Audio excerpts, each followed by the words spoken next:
I've been looking for a house with no walls or no whispers, no hiding places, no secret sister.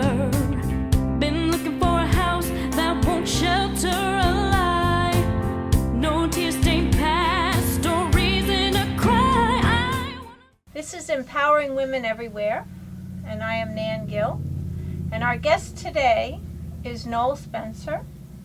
He's from Chester, New York, and he is empowering women and our youth all over Orange County, Westchester County, all in the Hudson Valley, and perhaps down in the city soon. So we'd like you to meet Noel Spencer. Thank you, Nan, for having me here this afternoon. It's a great pleasure and a privilege to be invited in one of these big programs that will be broadcast to the entire world in the very near future. Very soon. Yes. We're working on that. It's such a beautiful title, and empowering women everywhere. And I have a lovely mother that taught me empowerment from a youth coming forward. Yes, and we have to empower our youth, both women, both girls and young men, to actually be able to reach their goals education-wise. That's correct. And I saw Noel yesterday, and he told me about a program that he has, which he's offering free as a give back to the community, where you can go and find out how to finance a college degree without having to put a financial stress on your family. There's things that you need to do, and Noel, can you tell us a little bit about your program and what you're offering? Yeah, sure.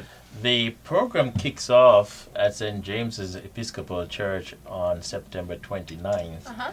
We have a website that you can go to, mylocalworkshop.org, mylocalworkshop.org, or you can call our office at 845-220-2080 for registering. And the seminar is titled Free College Financial Planning Night.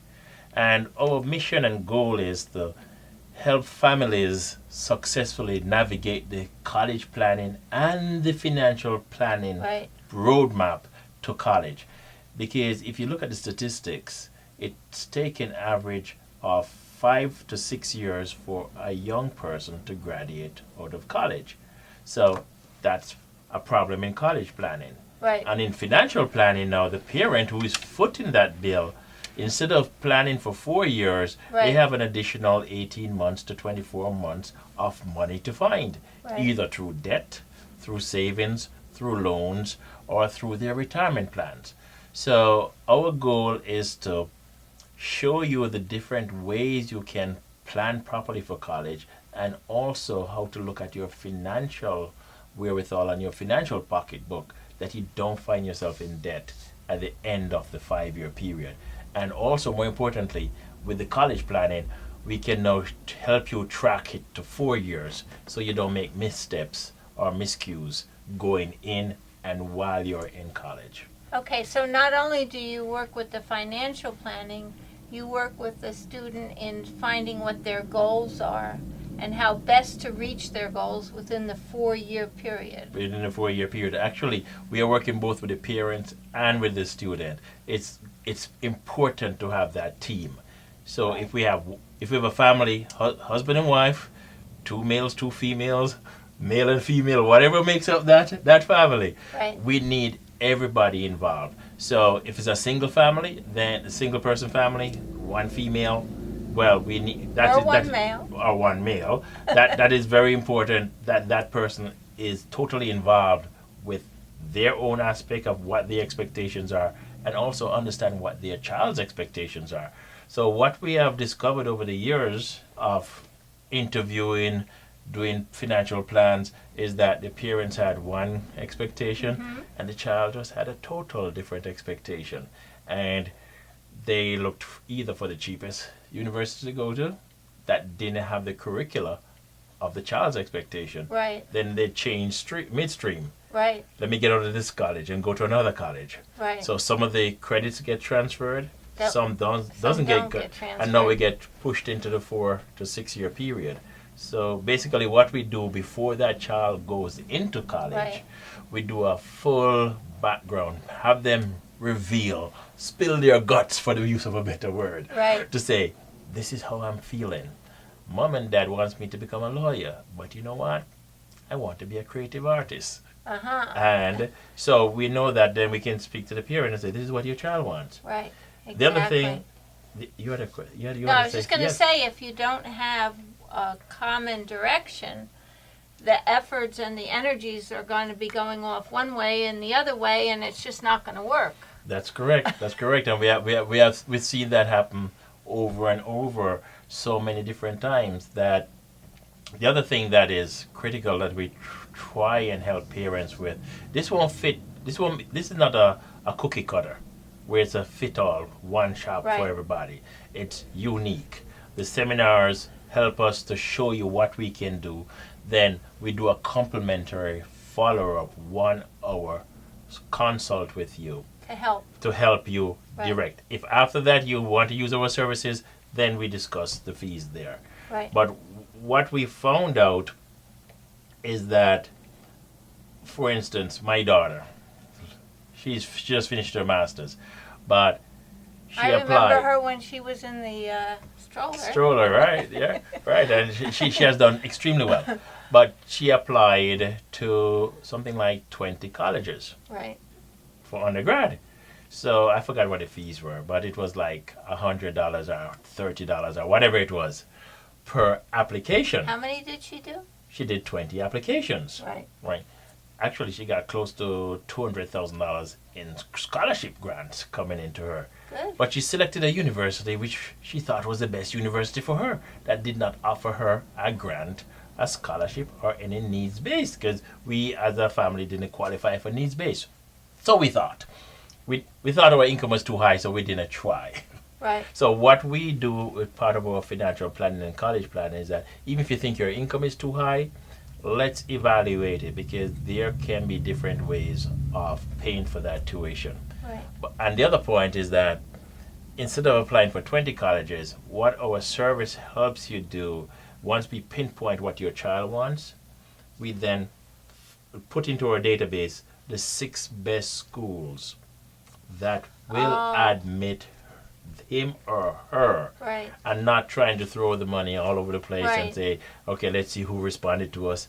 And as parents, I think we get very excited when we see an acceptance letter come in. Right. It might not be the best acceptance letter, but we are so excited that Johnny got into a college Right. that we forget the planning part. Yes. So we are here to help you as your coach, as your trainer, to become fit for this Olympian journey.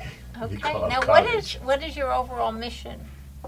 Our overall mission, let me just read that. Our mission is to help families successfully navigate the college discussion and admission and financial planning process so their children can attend any college of their choice, Right. regardless of cost.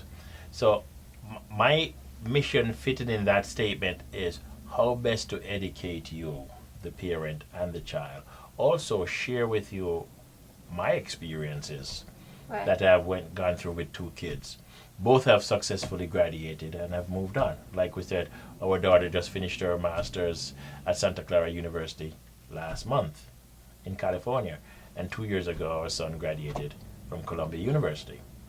But I knew some of it because I'm a financial planner, but I didn't know all the nuts All of it. all of it now. And So you we were had fortunate. We were fortunate hands-on though. training. Hands-on training, and it's still fresh in my mind. Well, basically, just opening up the line of communication between parents and child as to what the children want, what the parents can afford or feel they afford, can only help. And I guess that's one of the reasons why you have these seminars, so that they can open up lines of communication. Definitely, right. The lines of communication is critical because sometimes, and many times, there's a miscommunication between parent and their children. I've been a parent too. I can attest to that. Yeah. I can even give jokes. Sometimes Yes. it's more or less, depending on the child and depending on the parent. We have someone working with us now who I now have under a management contract through Academy of Film, Television, and Stage Performing Arts in Goshen.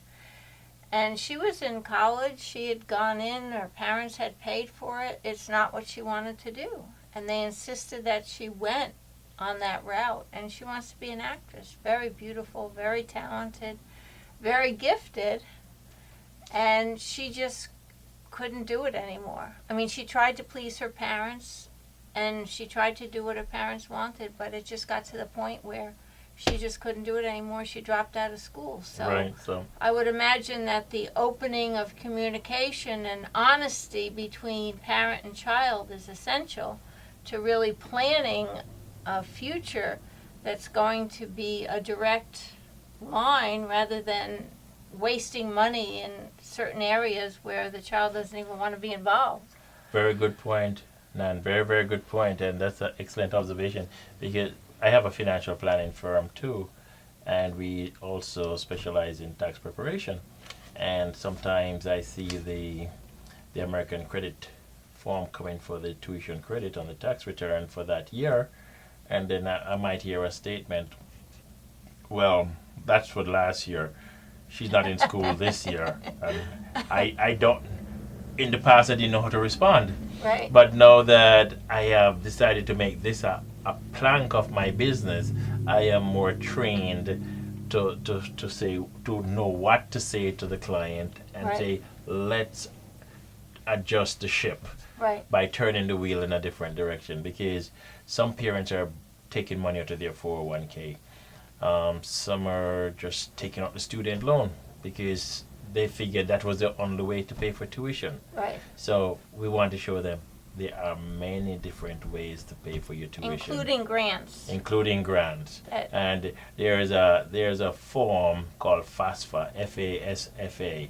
Don't ask me what it means right now because I'll stutter. But it's a federal form that between January and April, May of each year, if your child is going into college or in college, has to be filled out. When you fill out that FAFSA, it asks for your line 7 of your 1040, line 32 of your 1040, what's your taxable income, how much money you have in 529s, how much money you have in your savings account, checking accounts, Right. and all those numbers tally up. And as it tallies up, there's a little 3-letter symbol called EFC.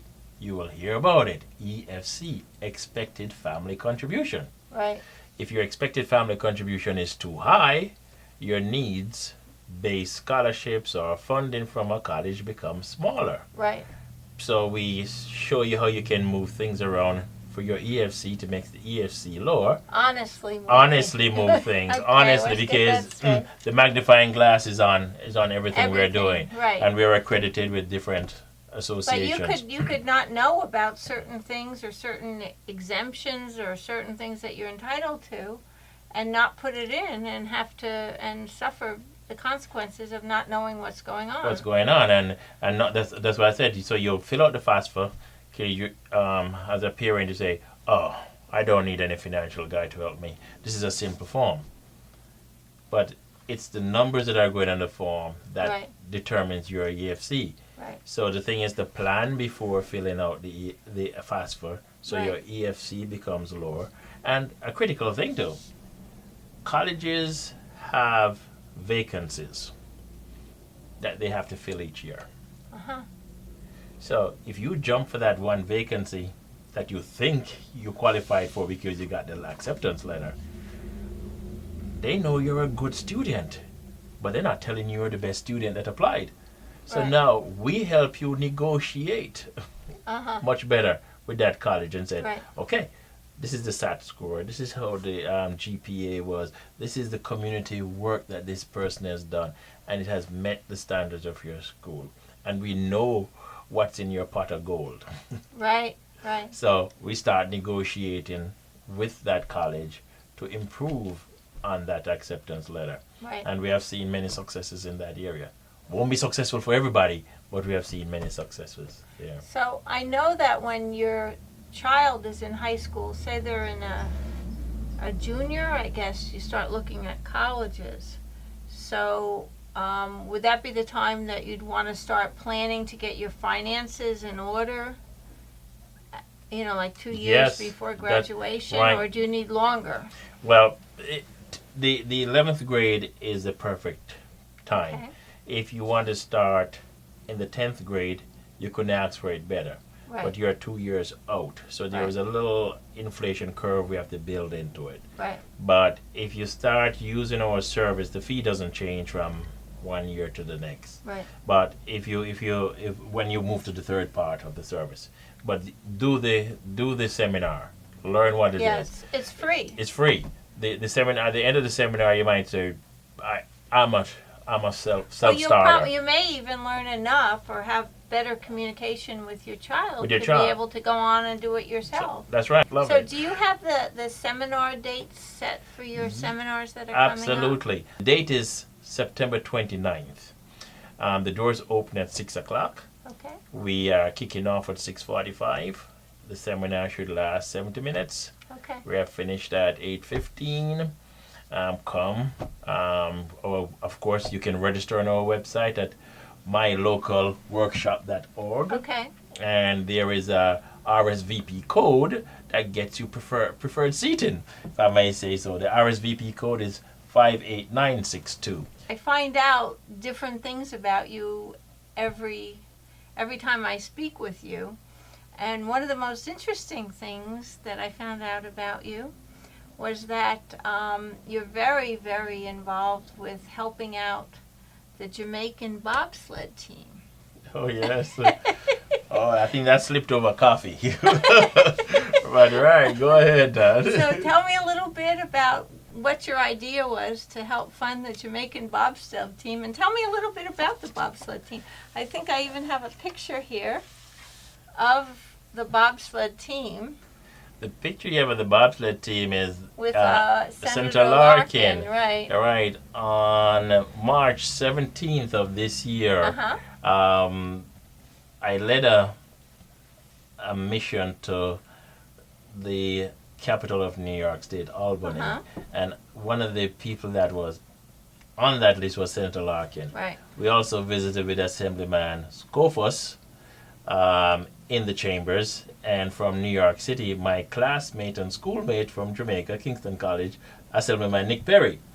So a couple of years ago, how did this happen with the Jamaica bobsled team? A couple of years ago, I always cringe when a hurricane starts up and it destroys islands in the Caribbean. Yes, of course. And I started saying there has to be a way to create a pool of money around to help these. Whenever the hurricane hits, we don't have to have this crisis fundraising kind of situation, and we'd have funds ready to go.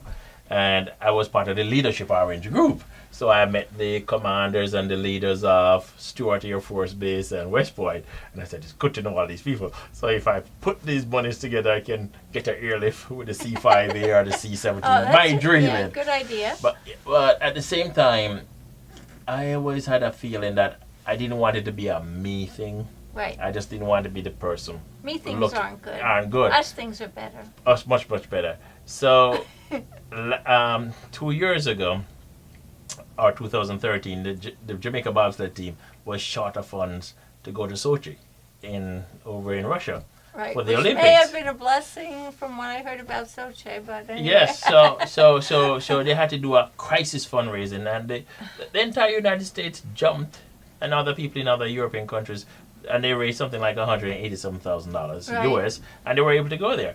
So Devon Harris, this gentleman right here, he is the original bobsledder on the Jamaica bobsled team. Okay. He was one of the co-captains, and we have been friends for a number of years. So we were together in February, and I said, Devon, I have this idea. I've kept it in my pocket because I just didn't want to push it in. But the Jamaica Bobsled Foundation, which is in the United States, a 501c3, pending, and you're a charity under the laws of New York State. I said, I have this license plate program. When you think of the Yankees, you drive around the streets of New York State, you see a Yankee license plate.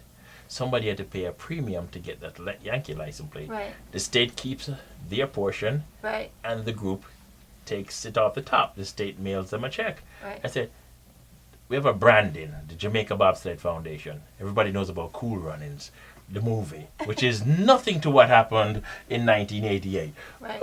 But it still created a brand for the bobsledding. So from there, Devon said, I can't believe I'm hearing this. So you're telling me if we have 10,000 people with license plates each year, and the state gives us $25 for each license plate, Right. we raise close to $250,000, $400,000 each year. That will solve their $500,000 problem Right. in training and producing bobsledders. And from what you told me, you have how many women in training now? Right now, as of we speak today, we have 4 women in training. Okay. This is the first time in the history of Jamaica bobsledding that there are women in training, and 2 of them are doing extremely well. One, I think her name is Gay, G-A-Y-E, I forget the last name, but she ran track for the Jamaica track team, Oh, okay. and now has graduated to the bobsledding. And there is a couple of women in colleges up here in the United States, Right. in Jamaica, that have now taken on the sport of bobsledding. Okay. So the goal is to have a two woman team and a 4-woman team for the next Olympics in Great. 2018. And so we have a bill. Senator Larkin and Assemblyman Nick Perry both co-sponsored a bill, Okay. one in each house, the Senate and the Assembly. The bill is going through the chambers right now, and hopefully when they reconvene in September, we will have a vote in the committee to Right. move it to the floor. And hopefully it moves to the floor. There will be a vote to say there can be a Jamaica bobsled license plate that can be installed in all vehicles in the state of New York. So that's my even dream. you, pretty soon, you might be able to get a Jamaican bobsled license plate. That's right, and Cool. and so we see this as a method and as a consistent system. Actually, there are close to 2.5 million Jamaicans living in the state of New York, majority in Brooklyn and Queens. Okay. So we're not looking for all 2.5 million. That would be too much of a dream to come true. But if it does come true, we won't turn it down. And you don't have to be Jamaican to get one. Thank you very much. Thank you very much. You don't have to be. So Senator Larkin saw the benefit of the bill. Right. Not only Jamaica and Jamaicans it will be benefiting. The Jamaica bobsled team for the last 30 years have been training in Lake Placid, Right. New York. Uh-huh. That is their home training ground. So when Senator Larkin found that out and understood the economic benefits of marketing the Jamaica bobsled team in Lake Placid, which has been one of another big secret, he saw tourism, the winter tourism, because the governor last year had a heavy marketing on winter Yeah. tourism. Yeah. And now they're seeing the benefits of matching winter tourism, Jamaica bobsled team training there, minorities really not into winter sports that much. This is opening a whole new door Right. in economic marketing And working together. and working together Definitely. and uplifting the state economically. Right. So it has benefits for the Jamaica bobsled team. It has benefits for Lake Placid economically, the tourism industry Right. there. And it has benefits for the automobile industry because you need a car to get a Right. license plate. Plus, it has benefits for community Well, coming that's- together. That's correct, yes. And a give back. And they for give back, everyone. right. Definitely. And because the Jamaica bobsled team, the 501c3 is pending at the IRS, I think it's almost ready to come through because New York State approved it as a charity. Oh, good. And it's registered with the Charities Bureau, and Good. all the state things are in place, so we don't see any interferences with the IRS Good. giving it that blessing. So we have to work out the details, but I understand part of the $25 could become a charitable deduction. Right. Oh, good. To put an asterisk beside it just to make sure we have Right. it straight. But it's helping. It will help everybody overall, and hopefully it will create jobs. The fundraise, because once there is funds coming in, Right. then the team needs to rent rooms in Lake Placid and Right. other places. So it's Bring in the media. Yes, The actually, Jamaica bobsled That's it. team in Lake Placid. actually, when the bill hit the floor in earlier this year, I would say on May 15th, Right. the bill hit the floor. I didn't know it was hitting the floor that day. but my phone started to ring. Uh-huh. And this is Time Warner Cable Political Bureau from Albany. Do you have a time to interview? I said, well, you better talk to Senator Larkin because Yeah, that's it. that's his thing. No, we're told to speak to you. So, and then they were like, I saw like something close to 20 different releases. Yeah. The USA Today, New York Post, Hudson Valley, some other newspaper. But when I Googled it, there were 20 something Right. releases from different It's exciting. news organizations talking about. Yeah. One said, "Here we go, move over New York Yankees here, but get your Jamaica bobsled license plate." That was the headline. Oh, it's good. So I think the media is excited about this, Yeah. and we are excited, very, very excited. And I'm just looking at the future of more people doing bobsledding just because of a license plate. It's good. Yes. Very good. So at any rate, it's when is the date of your seminar again? The date of the seminar, the one in Goshen, New York, is slated. The first one is September 29th. Okay. And we kick off the door. We start at 6:45 p.m. Okay. promptly. And that's at St. James Episcopal That's a s- Church in Goshen. That's correct. Yeah. And we are looking to have one each month. Right. For the first 4 months, we'll be having one each month at And St. they're James's. all free. And they're all free. And you can either register online at, what's your website? They register online at mylocalworkshop.org. And the RSVP code, which is critical, is 58962. Right. Or they can call your office. They can call at my office, What right. number? Again, area code 845-220-2080. 845-220-2080. These seminars will be fantastic. It will help it's you. free. And it's free. It will help you increase your college-related tax deductions and tax credits. We'll show you that. Again, it'll help you to get ahead by developing a customized plan to meet all the college costs you will incur as a family. So we'll be showing you all those steps as an introduction Right. of how you can start planning. And our planning has 4 steps to it. First is plan. Second is packaging. Third is how you pay. And once you know how to plan, how to package, and you know what it's going to cost you, Right. what's the thing we all look for? The 4th stage, peace of mind. That's right. Yes. Definitely. So we want to make you feel peaceful, go to bed every night happy as best as you Relax. can, and relax. Excited about your child going away to college. I know there's no restrictions Right. in the cost, because That's once you have a plan, then you know how to follow it. If you follow that plan, you can know what to expect. And if there's any detours, the plan will tell you what the detours you should expect. Right there. Very good. Good, very good. And start early, because Yeah. as we know in our business, sometimes we don't follow advice we get ourselves, but in college planning is showing me this. Start early, prepare, plan, prepare, write your thoughts down, and then implement. Thank you, Noel, for coming. It was wonderful to hear all about your ability to host these free seminars for the youth when they're getting ready to go to college, to avoid so many pitfalls that you can fall into, and also to find out about your involvement with the Cornell Cooperative Extension and also the Jamaican bobsledding team. So we thank you for coming. Thank you very much for having me. This was a delight. Okay. And this is Empowering Women Everywhere. I'm Nan Gill. And this is sponsored by the Academy of Film, Television, and Stage Performing Arts in Goshen, New York. And visit us on the web at asfa.org. Great to have you. Thank you.